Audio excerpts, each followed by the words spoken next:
sahabat inovasi, jumpa bersama saya Dery Carisanti dari Badan Litbang Provinsi Sumatera Selatan dalam acara One Day, One Innovation. Satu hari, satu inovasi, tiada hari tanpa inovasi. Sahabat inovasi, saat ini inovasi menjadi sebuah keharusan. Dunia terus berubah, maka kita harus adaptif dan inovatif.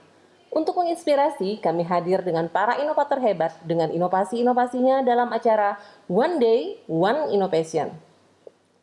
Sahabat inovasi, salah satu faktor penilaian berhasil atau tidaknya penyelenggaraan perkeretaapian di Provinsi Sumatera Selatan dinilai dari tinggi atau rendahnya kecelakaan kereta api di Provinsi Sumatera Selatan. Terkait aspek keselamatan dan keamanan penyelenggaraan perkeretaapian terutama pada lokasi-lokasi keberadaan perlintasan sebidang di Provinsi Sumatera Selatan. Untuk menekan tingkat kecelakaan kereta api di Provinsi Sumatera Selatan, diperlukan langkah-langkah strategis keselamatan dan keamanan.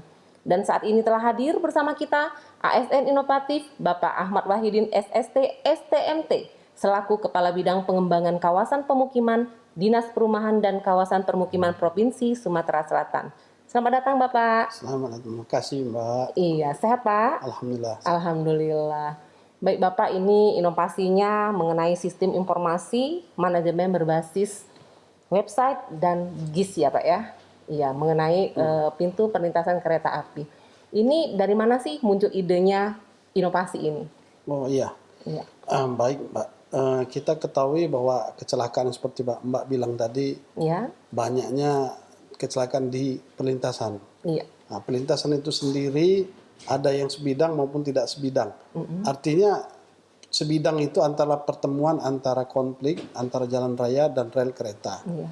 Dia pakai palang pintu atau tidak. Tapi kalau yang sudah sebidang, tidak sebidang, itu artinya sudah ada flyover ataupun underpass. Nah, untuk wilayah Provinsi Sumatera Selatan ini memang dari indikasi survei kita banyak sekali perlintasan-perlintasan yang tidak mempunyai perlengkapan seperti palang pintu yang seperti Mbak Iya, bilang tadi. benar. Oleh karena itu untuk penganggaran ke depan, karena kita instansi teknis di Dinas Perhubungan waktu itu perlu mengembangkan suatu sistem informasi Iya. di mana untuk penganggaran melihat bagaimana kondisi di lapangan. Tadi seperti Mbak bilang, Iya. bagaimana peningkatan perlintasan itu semula tidak mempunyai palang pintu jadi ada palang pintu. Kemudian nanti dianggarkan untuk yang sebidang itu, tidak sebidang, artinya Yang untuk tidak sebidang. penganggaran flyover ataupun underpass. Satu itu. Yang kedua, nanti di saat kita melakukan penganggaran tersebut, kita juga bisa menilai kinerja perlintasan itu.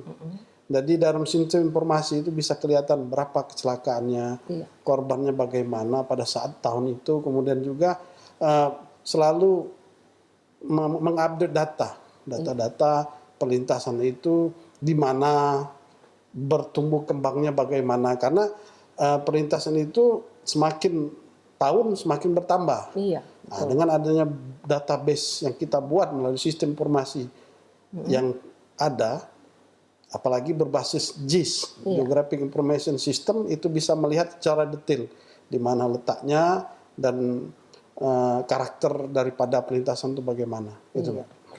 Iya, ini berarti kan aplikasi ya Pak ya? Ya, semacam aplikasi untuk melihat kondisi real sekarang dan bagaimana begitu kita lihat di Android bisa tahu kalau lagi kita pergi, kita tahu kita akan berada di perlintasan ini gitu.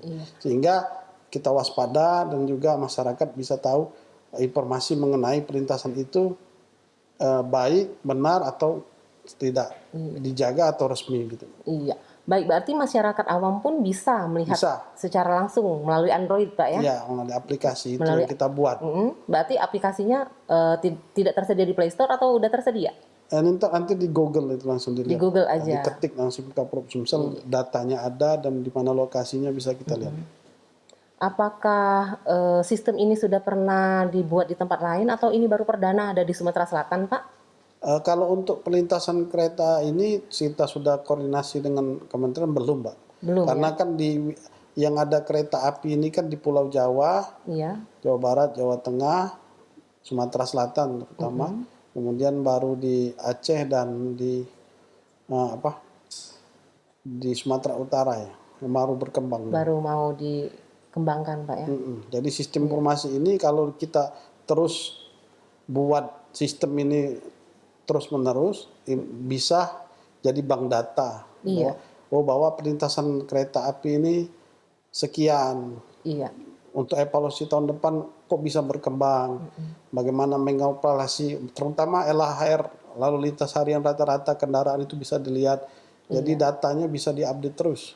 Iya, apakah di tiap posko penjagaan perlintasan itu ada yang standby di sana Pak, atau hanya melalui sistem saja untuk buka tutup palang Nah pintunya? itu ada melalui peraturan perundang-undangan kan harus tidak lagi ada perlintasan sebidang, artinya tolak ukurnya sudah dibangun flyover atau underpass.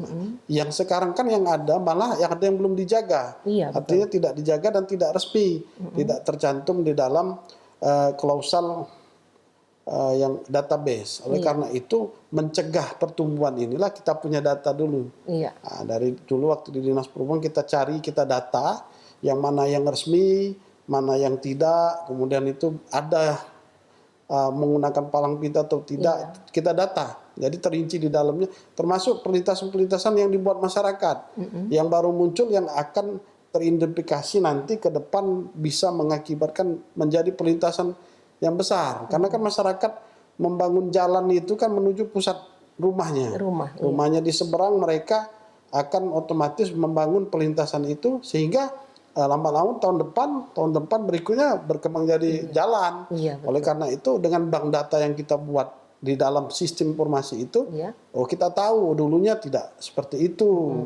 Kita mulai dari situ, Mbak. Berarti ada juga temuan-temuan bahwa ada perlintasan baru, Pak ya? Iya. Karena masyarakat kan mungkin membuat sendiri itu. Iya, kita identifikasi kemarin mungkin sekitar yang dari manual kita masuk belum masuk sistem informasi itu sekitar hampir 60 perlintasan yang ditemukan, yang baru, yang dibangun masyarakat, yang dibangun oleh masyarakat. Intinya jadi itu mereka masuk ke bank data jadi Pak. Iya, intinya mereka membuat itu jalan yang melintasi perlintasan ya secara ini tidak ada ditemukan dulunya, sekarang ada.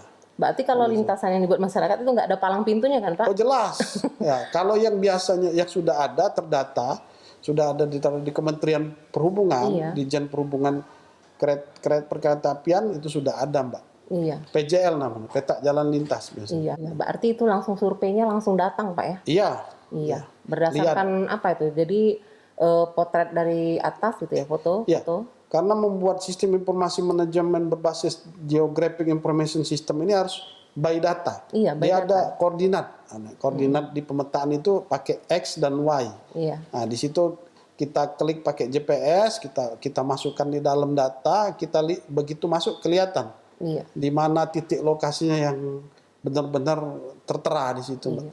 Jadi begitu kita klik kelihatan langsung titiknya di ya, situ. bahwa di situ ada perlintasan. Kondisinya bagaimana bisa kita lihat di sistem informasi itu. Iya. Oh, ini tidak ada penjagaan, ini lebar jalannya sekian, kondisinya resmi atau tidak berapa jumlah korban yang terjadi itu. Baik Bapak, ini bagaimana setelah adanya sistem web dan JIS ini dengan sistem manual? Apakah sinkron sekarang ini datanya? Ya setiap tahun kita kan dulu saya di waktu di bidang perkereta apian mengembangkan itu dasar pemikirannya untuk mempermudah kinerja evaluasi kita terhadap perlintasan kereta api. Jadi dengan adanya itu bisa diupdate terus, Mbak. Iya, tiap tahun diupdate. Nah, kemudian kita kalau nanti bisa untuk dikembangkan. Iya. Karena versi yang kita buat mungkin nanti bisa dikembangkan oleh adik-adik kita, teman-teman yang lain di dalam itu. Iya. Baik Bapak, pada saat menjalankan inovasi ini Pak, apakah ada hambatan Pak? Ya pasti, survei paling. Karena gini, itu kan Dipre ini ada Dipre 3 dan 4. Iya. Perlintasan itu ada yang menuju dari Palembang, menuju ke Lubuk Linggau. Iya. Dari Kertapati ya. Dari ke Lubuk Linggau kan ada yang sebaliknya. Kemudian juga ada dari Palembang menuju ke Lampung. Nah, itu kan dikelola oleh 2 Dipri, Dipri 3 dan Dipri 4. Nah, kita kan memetakan itu dari sisi jalan dan sisi rel. Iya. Oleh karena itu begitu kita ke lokasi, ya kadang mungkin ini titiknya, menempuh ke sana sulit, terutama perlintasan-perlintasan di daerah-daerah perkebunan. Iya, betul Pak. Perkebunan sawit, kita harus masuk ke situ minta izin dulu, kemudian kita data koordinatnya di mana, bagaimana perlintasannya, itu harus didata betul sehingga valid datanya, karena datanya 450 perlintasan, Pak. Wah, banyak sekali Pak ya. Dalam 1 tahun itu kita update bisa 60 atau itu sekitar 60 yang baru. Iya. Harapan kedepannya seperti apa Pak? Agar inovasi ini tetap berjalan atau bisa dikembangkan? Ya, harapan kita sebenarnya di dalam inovasi ini terus berlanjut. Nanti suatu saat mungkin ada yang mengembangkan sistem informasi yang kita buat ini sehingga begitu penganggaran perlintasan tidak sebidang, kementerian sudah tahu, sudah antar instansi antara Kementerian Perhubungan dan PUPR dan pemerintah daerah sudah tahu untuk penganggaran ini, perlintasan ini sangat prioritas misalnya. Iya, betul Pak. Nah, jangan sampai nanti kita menganggarkan yang tidak prioritas. Nah, karena satu prioritasnya pertama kecelakaannya. Kecelakaannya banyaknya di mana perlintasan. Kemudian apa yang menyebabkan perlintasan itu bisa tumbuh. Nah, yang ketiga juga geografik kontur daripada perlintasan yang dibuat. Nah, sangat mendukung support untuk data. Data dan juga dikembangkan pada saat itu, kami mengembangkan itu begitu kita di lokasi ini, kita klik SIM Kaprop itu kita bisa tahu berapa jauh lagi kita menuju perlintasan. Itu baru sampai di situ sebenarnya. Iya, luar biasa Pak. Baik Pak, siapa saja sih stakeholder yang terlibat dalam inovasi ini? Wah, ya Mbak, terima kasih. Yang pertama saya mengucapkan terima kasih kepada Gubernur Sumatera Selatan karena beliau sangat membantu dalam pada saat pembuatan kerangka acuan daripada kertas kerja waktu di Balai BPSMD. Artinya penganggaran dana untuk menyupport kegiatan ini dan juga adanya bantuan penganggaran untuk perlintasan. Itu pertama. Kemudian juga kami berterima kasih kepada teman-teman pada saat itu di Dinas Perhubungan Provinsi Sumatera Selatan yang membantu kepala dinas saya, kepala bidang yang lain dan juga staf-staf saya waktu itu. Karena mereka yang melakukan survei. Juga saya terima kasih kepada teman-teman dari Kementerian Perhubungan dan juga dari Dipri PTK karena mereka juga menyupport lokasi-lokasi titik yang harus disurvei dan juga pada pemerintah daerah. Karena pemerintah daerah juga memberikan peluang izin untuk masuk ke suatu perkebunan, untuk izin masuk ke daerah-daerah yang tidak diizinkan. Itu mungkin begitu Pak. Semoga sampai ke depannya bisa lebih dikembangkan lagi. Siap. Iya. Baik Bapak, terima kasih Pak ya, Pak Ahmad Wahidin atas kehadirannya di podcast kami One Day One Innovation. Semoga menginspirasi pemirsa di rumah dan kami juga berharap kedepannya akan ada inovasi-inovasi selanjutnya. Baik pemirsa, sistem informasi manajemen perlintasan sebidang kereta api di Provinsi Sumatera Selatan bertujuan untuk menginventarisasi persebaran pintu perlintasan kereta api sehingga para pihak yang berwenang dan berkepentingan dapat menjadikannya sebagai dasar perencanaan program dan kegiatan di Dinas Perhubungan Sumatera Selatan. Dalam lingkup lebih luas, masyarakat umum dapat mengakses informasi dimaksud secara langsung dengan mengakses informasi melalui jaringan internet sistem informasi manajemen berbasis web yang dilengkapi dengan sistem informasi geografis berbasis Open Search Map. Pemirsa, kita masih punya jurus 4S. Setiap orang adalah inovator, setiap masalah peluang inovasi, setiap solusi harus sinergi, dan setiap inovasi harus konkret hasilnya. Demikian pemirsa, salam inovasi.